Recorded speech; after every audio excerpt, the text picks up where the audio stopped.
Id-Deputat Nazzjonalista Ivan Bartolo ħasbalji bażiċi waqt li kompla jattakka r-riforma tal-Gvern għal kirjiet ta' qabel l-1995. Dan għamlu anke ġimatej wara li tħabbret ir-riforma aktar organizzazzjonijiet baqgħu jinnutaw il-passi fid-direzzjoni tajba li ħall-Gvern f'dan il-qasam. Wara l-Caritas, il-Kamra tal-Periti, l-Assoċjazzjoni tal-Iżviluppaturi, issa komplit il-Kamra tal-Kummerċ li flaqa mal-Ministru għall-Akkomodazzjoni Soċjali Rodrigue Galdes irrikonoxxiet il-kuraġġ tal-Gvern wara snin twal li l-ebda gvern ma ndirizza l-isfidi għal kirjiet ta' qabel l-1995. F'artiklu fuq it-Times, Ivan Bartolo spiċċa kwota ħażin mir-riforma mħabbra u ta' stampa l-kollu żbaljata u mhux minnha.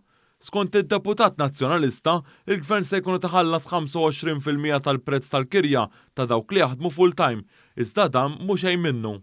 Fil-fatt, skont ir-riforma mħabbra mill-Prim Ministru Roberta Bela u l-Ministru għall-Akkomodazzjoni Soċjali Rodrigue Galdes, kull min jaħdem full-time u qed b'kirja ta' qabel l-1995 se jħallas 25% biss mid-dħul tiegħu.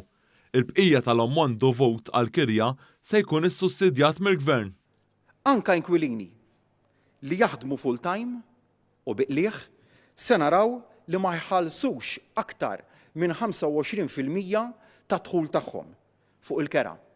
Dan biex inħallulhom ammont biżżejjed f'idejhom biex ikunu jistgħu jgħixu kwalità ta' ħajja diċenti huma u l-familja tagħhom.